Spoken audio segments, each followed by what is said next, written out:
So this is a question for you, and to also have you thinking about the different friendships and relationships in your life.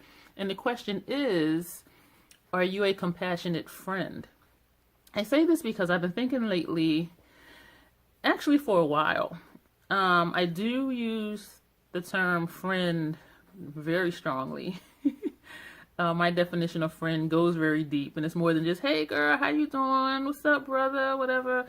You know, it goes a lot further than just the hi and bye or just being friendly when I see someone or being cordial. It goes into how my heart feels with that person and how we intellectually and emotionally bond. And so I've been thinking about compassion because there are some people in my life, and in 2020, actually 2019, I started just letting things just fade to black with some people. And it started with when my mom went into the nursing home with dementia.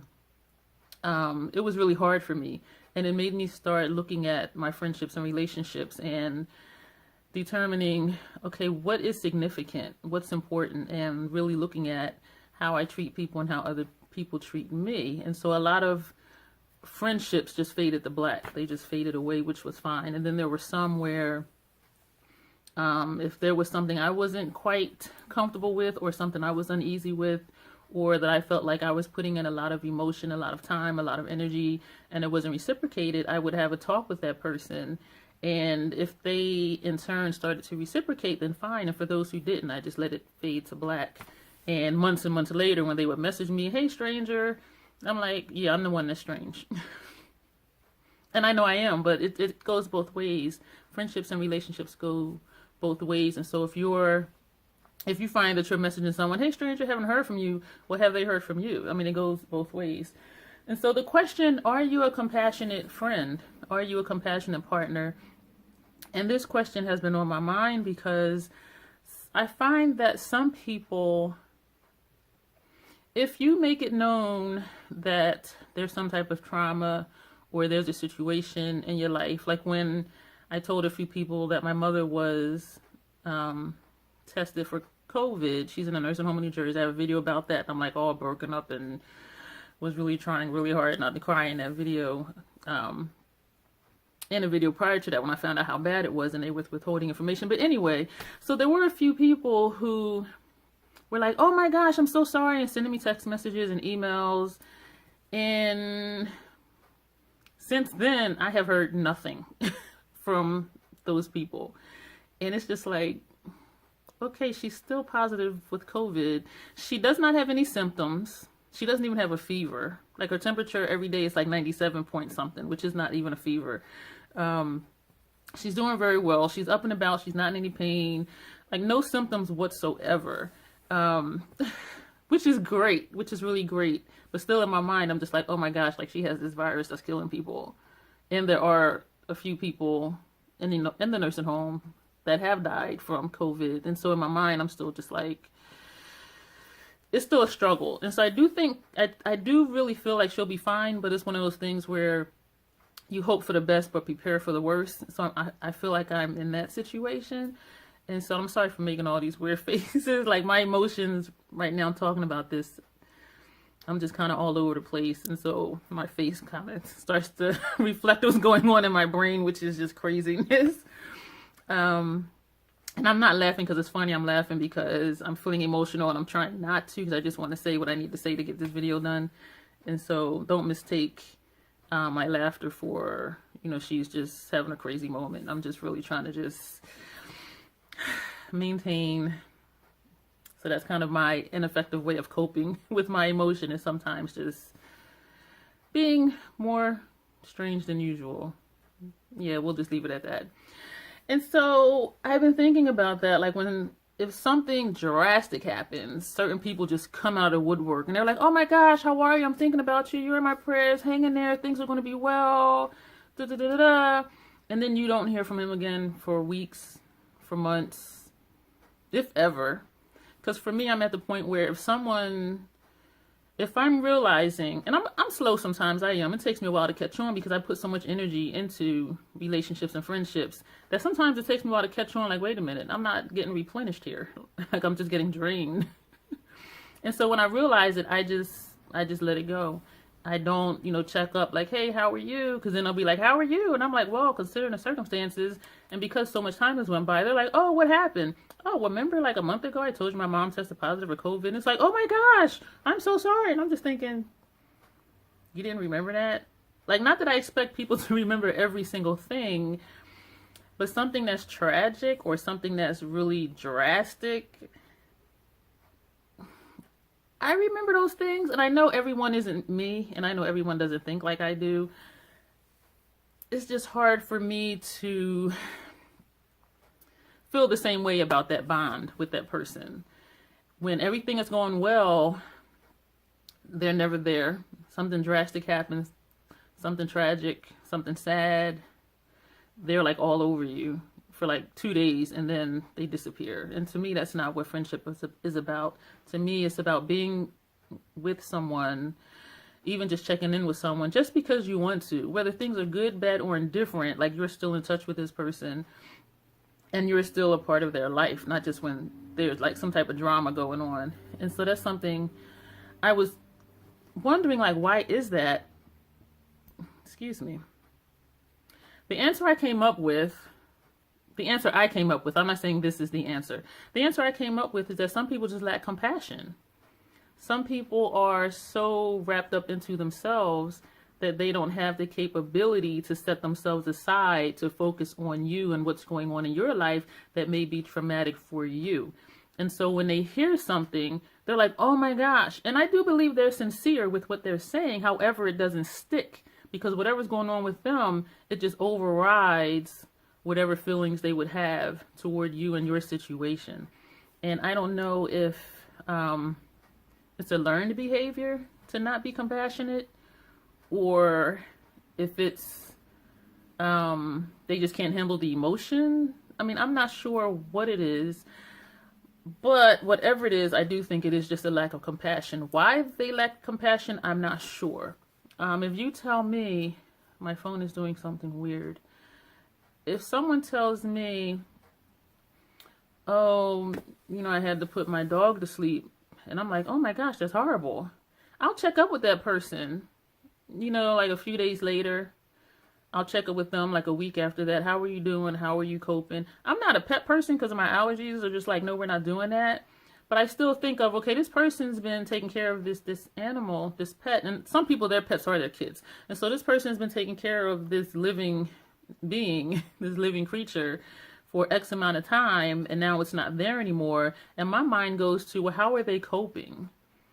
Like even with my mom, when I was getting her, I'm trying to find her a nursing home to go into, and I'm cleaning out her apartment, and I'm doing all of this stuff. After all that stuff was done and she was safe and secure in a nursing home, that's when I had time to just sit and settle and figure out what my new normal was going to be for my life and for my emotions, and how I was going to deal with the grief of her not being who she used to be. So even though the situation was over and I know that she's safe and in a safe place, I was still going through emotional stuff. And once she was placed in a nursing home, like people who were like, how are you doing? How are you doing? They just disappeared as if everything was fine. And I'm like, no, everything still is not fine. And some people maybe just need that constant, what's going on? What's going on? What's going on? Oh yeah, I'll be there for you. I love you, sis. And I'm here. How are you doing? But when they feel like everything is okay, they're just gone. And so it makes me wonder, like, what type of friend is this? Like, either you're with me, and I don't want to say either you're with me or against me, because it's not like if you're not here for me all the time, then there's no, friendship. It's just, are you here in good times and in bad times? So not every day expecting to hear from people, but if something drastic has happened, are you going to be there and check in? Because that tells me that I'm in your mind, I'm in your thoughts, I'm in your heart, and you're genuinely concerned still with how I'm doing. Like when I check up on somebody, a week or so after they put their pet to sleep, and I'm like, hey, just checking to see how you're coping, how you're doing. They're like, oh, wow, like that's so thoughtful. Because I'm really concerned. Like, how is this person coping? Like, there's just a part of me that really cares about other people. If you're in my heart, you're in my heart. And there's times that I think about people and I'm concerned about people. And I'm getting better with being more proactive and reaching out to people. And that's something I determined to do this year in 2020, is to be more active. And when someone's on my mind, to message them or call them and say, hey, you're on my mind today, how are you doing? And just checking in. And also, if I know that something drastic has happened, I make it a point to follow up on that, letting them know, hey, I'm still here. How are you doing? How's the family? How are you feeling? I know you were sick last month. Are you better? Or, your husband or your wife wasn't well. How are they? Just checking in on people, letting them know that you're there for them, and not just the one and done, hey, thinking about you, hang in there, and then they're just gone. Because then I'm like, where's the substance in that? Like, after that moment, where is that? And then it makes me question what type of person they are, that they can know you're going through this thing and then they're not there for you. But then I think maybe they don't really understand the depth of what you're going through, which is a whole nother thing, which really, for me, just goes back to, there's just something in them that just lacks compassion more than on the surface level of when something initially happens. And so I want to ask you, to think for yourself on, are you a person of compassion? And also, are you noticing these traits in yourself, or noticing these traits in other people that are in your life? Because it is important to understand where people are coming from. Because if you're friends with someone and you realize, okay, well, they're not a compassionate person, they're only here when times are hard, or they're only here when times are good. Other than that, I never hear from them, and they don't return text messages, they don't return phone calls, they don't return emails. If that's how that person is, that's how that person is. And it's up to you whether to, end that friendship, or just let it fade to black, or just accept this is how they are and know that you're not going to get that compassion from them, and that's fine too. I feel like it's just important to know what people are genuinely capable of providing you with. And if you need compassion, if you need a certain type of interaction with someone, and I'm talking quality, not quantity, but if you're needing something from someone, be realistic on whether or not they can actually give you that. And if they're just simply not capable of giving you that, it's not anything against them as a person. That's just part of their character, part of their personality. And so I'm not dogging anybody. It's just something I wanted to put out here to have you guys think about, because it's something that I've been thinking about. Are you a person of compassion? And are the people in your life and the people in your circle, are they compassionate people or not? And if they're not, are you okay with that? Like, or some people are okay with having a large quantity of friends, and it's only a handful that are quality friends. Like, there's people like that, and there's nothing wrong with that. I prefer quality over quantity, because the older I get, the more stingy I am with my time. And so I don't want to be here, there, and everywhere. I like being able to focus on people that are important to me, people that I care about, people that are in my heart. Those are the people that I focus on, and I'm learning that it helps me mentally and emotionally when it's reciprocated, because you can give and give and give and give, but if you're not being replenished, if you're not being refreshed or refilled, you're going to end up in a really bad headspace, a really bad situation. And mental health is important. And so surround yourself with people who support you as much as you support them. And if you're a fair weather friend, have fair weather friends. I mean, they say birds of a feather flock together. I don't have feathers. I'm not a bird, and I'm a troll.